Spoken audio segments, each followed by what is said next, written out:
మధ్యప్రాచ్యంలో యుద్ధం మొదలైన తర్వాత ప్రపంచ రాజకీయాల్లో కొత్త కూటములు, కొత్త ఉద్రిక్తతలు కనిపిస్తున్నాయి. ఇరాన్లో జరిగిన నాయకత్వ మార్పు కూడా ఇప్పుడు అంతర్జాతీయ చర్చగా మారింది. అమెరికా ఇజ్రాయెల్ దాడిలో Iran supreme leader Ayatollah Ali Khamenei మరణించిన తర్వాత ఆ స్థానంలో మజ్తబా ఖమేనీ బాధ్యతలు చేపట్టారు. ఈ పరిణామం ప్రపంచ దేశాల దృష్టినే ఆకర్షించింది. ఇప్పటికే ఈ నిర్ణయంపై కొన్ని దేశాలు స్పందించడం కూడా ప్రారంభించాయి. తాజాగా ఉత్తర కొరియా కూడా తన అభిప్రాయాన్ని చెప్పింది. ఇరాన్ ప్రజలు తీసుకున్న నిర్ణయాన్ని గౌరవిస్తున్నామని ఉత్తర కొరియా విదేశాంగ శాఖ ప్రకటించింది. అదే సమయంలో అమెరికా, ఇజ్రాయెల్ ఇరాన్పై చేసిన సైనిక దాడిని తీవ్రంగా ఖండించింది. ఇంతకీ ఇరాన్ నాయకత్వ మార్పుపై ఉత్తర కొరియా ఎందుకు మద్దతు ప్రకటించింది? కిమ్ పర్యవేక్షణలో జరిగిన క్షిపణి పరీక్షలకు ఈ పరిమాణాలతో ఏమైనా సంబంధం ఉందా?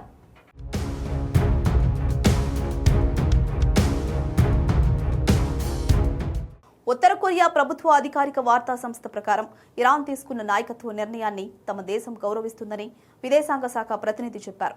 ఇస్లామిక్ విప్లవానికి కొత్త నాయకుడిని ఎన్నుకునే హక్కు ఇరాన్ ప్రజలకు ఉందని నార్త్ కొరియా అంటోంది. ఈ నిర్ణయాన్ని ఇతర దేశాలు ప్రశ్నించడం సరైంది కాదని కూడా అభిప్రాయం వ్యక్తం చేసింది. అదే సమయంలో అమెరికా, ఇజ్రాయెల్ ఇరాన్పై నిర్వహించిన సైనిక దాడిని ఉత్తర కొరియా తీవ్రంగా విమర్శించింది. ఒక దేశంపై చట్టవిరుద్ధంగా దాడి చేయడం ప్రాంతీయ శాంతి భద్రతలకు పెద్ద ముప్పుగా అభివర్ణించింది. ఈ చర్యలు ప్రపంచ స్థిరత్వాన్ని దెబ్బతీస్తాయని కూడా హెచ్చరించింది.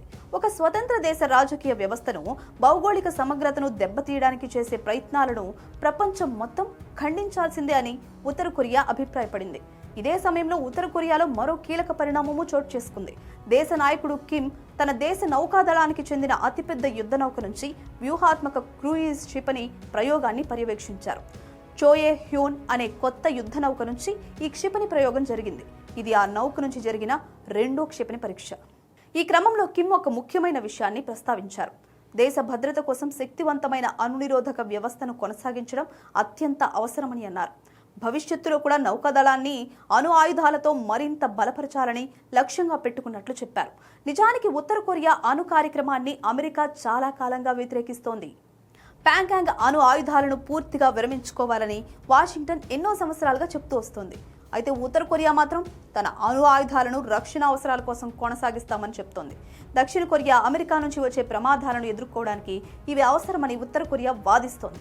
ఇటీవల కాలంలో అమెరికా ప్రభుత్వం ఉత్తర కొరియాతో మళ్లీ చర్చలు ప్రారంభించే అవకాశాల గురించి సంకేతాలు ఇచ్చింది.